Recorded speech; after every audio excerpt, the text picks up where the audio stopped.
And now, PWX Productions proudly presents The Spotlight with Justin Hollywood.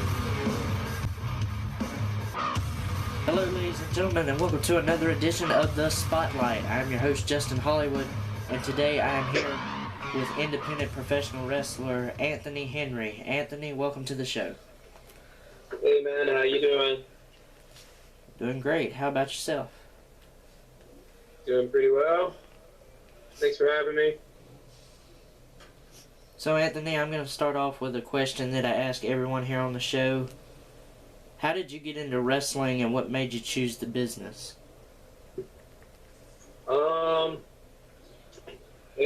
My story is not that much different than most people. I grew up watching wrestling, obviously, as a kid, with my father. Back in the day, first wrestling I remember was old WCW, NWA stuff, and just never grew up, I guess. People, my family used to say I was going to grow out of it. I just never did. Wrestling with my little Sting wrestling buddy in my living room in my underwear. And then I went from that to doing it with my high school friends in the backyard. I was an idiot. And then from there, I eventually found a wrestling school. Didn't really learn a whole lot, but I got trained nonetheless, and started traveling a little bit, and that's when I really actually started to learn what I was doing. And just never looked back, I guess. Never stopped. Who were some of your favorite wrestlers growing up? Well, see, that kind of changes, I think, and with most guys, changes with age. When I initially started watching wrestling, Sting was like my guy. Was my favorite wrestler. I think it was because of the face paint and the charisma and stuff, and the bright colors. And then from Sting, further on, as I grew up a little bit, I got into ECW at one point. I really liked RVD. Grew out of that, started watching some more of the WCW cruiserweight type stuff, and so then kind of fell in love with guys like Benoit, or rather that other Canadian guy that we can't talk about, and Guerrero, Jericho, Malenko, guys like that. And then I learned to appreciate guys like Kurt Angle, and of course Shawn Michaels. Shawn Michaels was actually kind of my favorite guy really the whole time once I found him. I threw all those other guys in, but really Shawn Michaels was kind of always my number one. What are some of your favorite moves in wrestling? Oh man, talking about wrestling moves. I like suplexes. I like technical wrestling really a lot more than I like any of the other stuff. Lucha's very pretty to look at if the guy can do it really well. Japanese style, or what most people would call strong style, is also very nice to look at if the guy is really good at it with the strikes and stuff. But going back to what I said about favorite wrestlers, the cruiserweights from WCW, the guys who were doing the technical wrestling, so things like suplexes, chain wrestling, various submission holds that are done, just with great proficiency.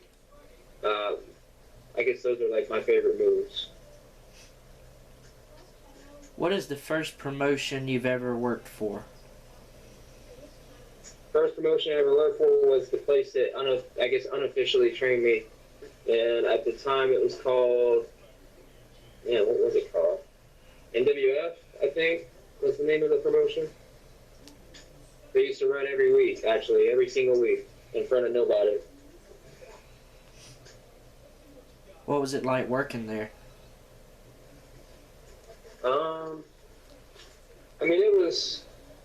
It was okay, simply because, it was ring time, and Um, I had a show every single week, and I got to work in front of a crowd. But other than that, I mean, honestly, I didn't really, like I said before, I didn't really learn a lot being trained there or working there because I just didn't have the right people in front of me guiding me and telling me the right things to do and what not to do. Speaking of firsts, you were the first ever Livewire Wrestling champion. What was it like to hold that championship and work for Livewire?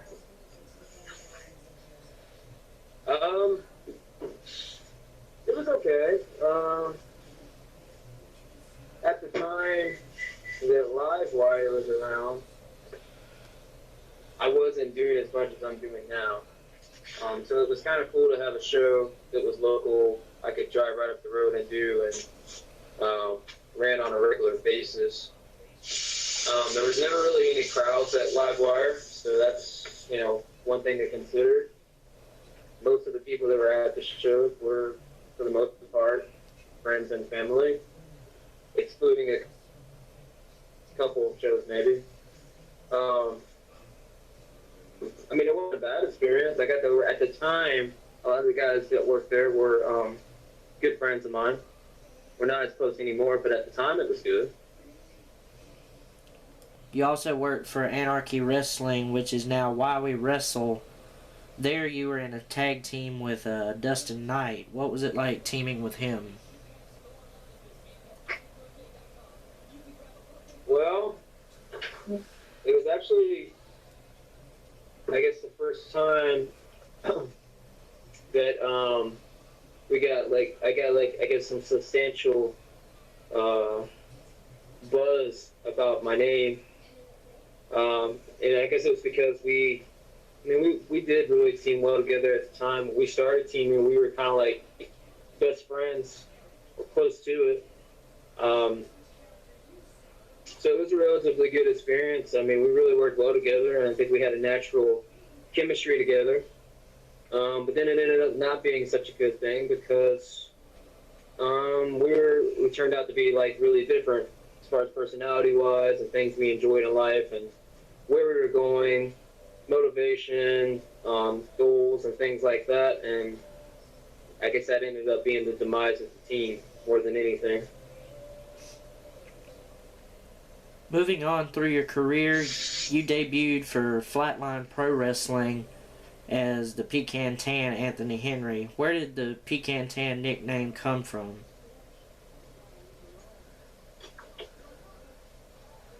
Pecan Tan was something that Fireman actually said in a promo at Flatline Wrestling. And in the way he said it was something along the lines of, I think he was addressing the crowd, was calling me the tattoo, blue-eyed, pecan tan superhero or something along those lines. And I think I thought I said something along the lines of, man, that would make a really good t-shirt. And then like from there, I ended up getting it on my trunks, and then we had signs and stuff. So it was just one of those things. This character got you over very well as a face with Flatline, eventually leading to you becoming the Flatline champion in your first reign, but you only held the title for a month. What's up with that? That's part of booking, man. I don't know. That's wrong. That's the wrong question for me.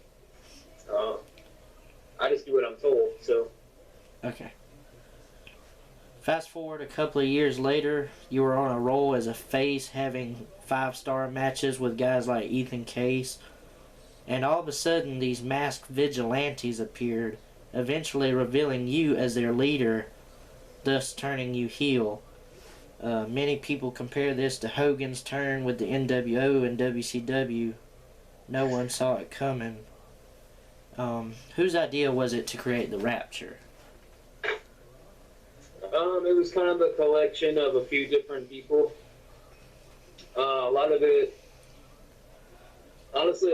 was me and Chris Wiggins.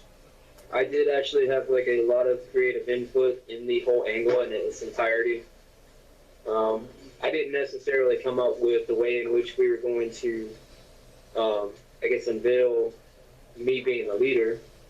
But I didn't think it was a good idea to do it because at the time, I don't know if I was the baby face, but I was one of the top baby faces. So I don't think anybody saw it coming. So the fact that you mentioned it kind of being running parallel with the whole NWO angle with Hogan is actually funny because I believe that's actually what we compared it to when we discussed doing it was, it would have that Hogan effect. And I think it worked out really well. I think the angle worked out really well. It was probably, in my opinion, it was the best angle that we did at Flatline as a whole ever. So that's my input. What was it like running the Rapture? I mean, again, from a creative standpoint, I had a lot of input in how things were done. But being the leader of the Rapture definitely put me in a spot that I think that was the right time for me to be in, which was the main event spot, holding the belt and being that top heel. Because I think at the time the company needed that guy. We all know that the Rapture is no more. It had a great run, but if it were ever to return, many fans have asked this question. What are your thoughts on a dream match between the Rapture and the Galeno family? The Rapture and the Galeno family? Is that actually something people asked about? Yeah, I've actually heard several people buzzing about that. I'm down for whatever. I'm down for whatever is going to pique the interest of the fans that are paying their money to watch us perform. So that's something the fans would want to see. I'd be down to do it if we were ever given the opportunity to do it. At the final Flatline event, you went one-on-one with Chris Wiggins, a.k.a. the Miami Bad Boy Devin Wright, in what would be his final match. How do you feel on being his final opponent? Well, it's actually something I consider to be an honor because it's not too much of a secret, I don't think, that Chris is my best friend, both in the business and outside of the business. He's a great guy. I really got to know him during the time with Flatline, and we became really close. And to have the last match at the last Flatline show with him, again, I mean, I was kind of emotional after the match. He was emotional, and again, it's just an honor, and I'm thankful that I was actually the guy that he chose to do that with. How did you two actually meet?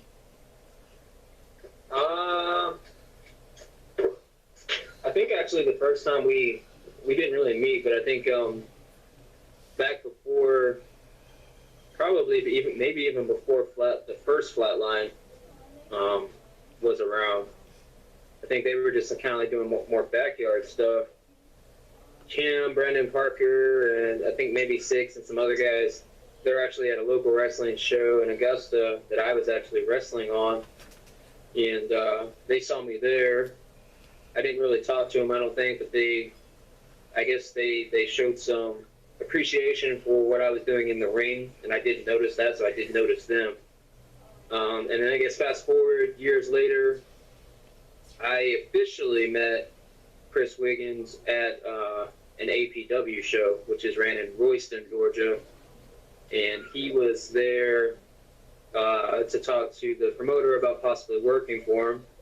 And the first thing I ever said to him, and I think I said this in the Flatline speech, he had on this button-down, long-sleeve dress shirt and like khaki shorts, and I thought he looked like an imbecile. And I pretty much, because at the time I was kind of more of an asshole than I am now, and I kind of walked up to him and was like, "Hey man, you look like a douchebag," and that was that. So that's how we met. Moving on outside of Flatline, how did you get on board with PWX, and what was it like working with them? PWX. I actually initially worked PWX years ago, back in like 2012, and that was before it is what it is now. I worked PWX. I actually think it was because Corey Hollis told me I should come up and maybe help me get on. Because I remember they were doing like these tapings that nobody really showed up for. It was like literally like 10 people in the crowd at the time. And I did those, and I did another booking that was they had a decent response for. And I wrestled Drew, what's his name? He doesn't wrestle there anymore. Yeah. I think it's his name. But I wrestled a guy there, and it was a pretty okay match. And then they went through like a bunch of different ownerships, I guess. They went through a bunch of different bookers and different promoters. And Patrick Price, who is the current actual booker of PWX, I worked for him for a company called Pro Wrestling Evo, which was ran in North Carolina by him. And then when he took over the book for PWX, and I inquired about working for them, he already knew me, so he brought me on. Up there, I know you're in a group with Amber Young, known as the Lethal Lovers. How did this angle actually come about? I wouldn't necessarily call it a group per se, because it's just really me and her. But basically, what happened was they brought her in, and initially she was just kind of this girl who nobody knew, and she was actually supposed to be a fan, and I brought her in with me and kind of made her be my girlfriend. And then fast forward a couple months, I had a match with John Schuyler, where John Schuyler at the time was doing a thing where he was DDTing people on the outside and stuff, and had a match with him, and he ended up DDTing her, and that kind of catapulted me and Amber into the feud with Schuyler. And at the end of the feud, she turned on me, went with him, kind of was messing with me because she was upset that I put her in danger and let it happen to her over and over again. And she kind of brought out a dark side of me, angle-wise, more vicious side. And when I finally kind of broke out and showed that vicious side, turns out that's what she was waiting for all along, and we got back together. And since that time, we've pretty much been undefeated. We have one loss in like the last 8 or 9 months. So that's that. You've also made appearances on WWE programming. At a live event, you had your head shaved by CM Punk, and you also participated in a SmackDown taping as Kevin Owens' attorney. What was it like working for them? I mean, that's where everybody kind of aspires to be. So definitely a great experience. I've had the opportunity to do it probably 6 or 7, maybe 8 different shows in total, and there's not a whole lot of difference in indie wrestling and something like WWE. The only difference really is that it's ran like a company. It's ran like the big organization that it is, and so it's very professional. Everything is very well organized and structured, and everybody acts like professionals. I would say there's a lot more politics almost in indie wrestling than anything. So, I mean, it was a great experience, and the catering is bomb. So, do you ever plan on making it there wrestling-wise? I don't know. If they were to offer me something, I don't know that I would say no, but it was never necessarily my goal to work for WWE, so I'm going to go with right now, it's who knows. How many years have you been in the business? 12 years. How many championships have you held throughout your entire career? No clue, man, because honestly, when you're a professional, unless you're a belt mart, you don't really keep track of that sort of thing. In your opinion, what is the best promotion you've worked for? Best promotion I've worked for,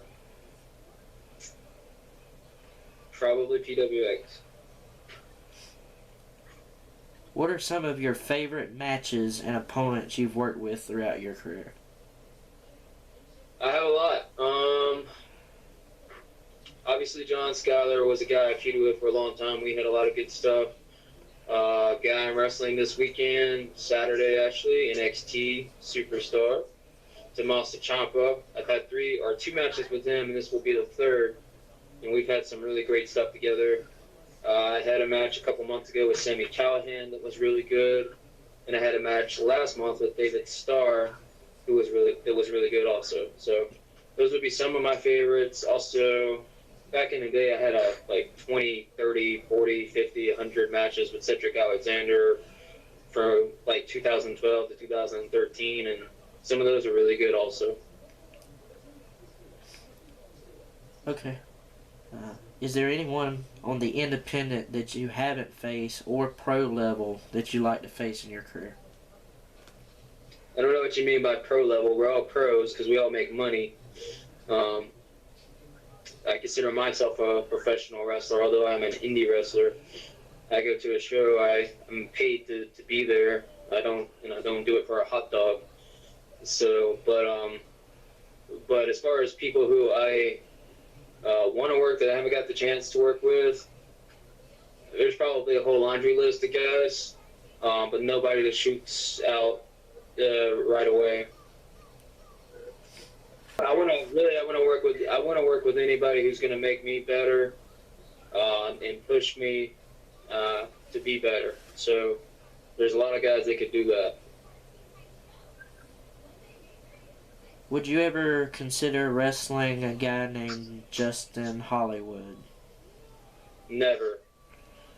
Not unless he went through years of training. Yeah. No offense. No, that's fine. I mean, I ask every guy on the show here that question, so.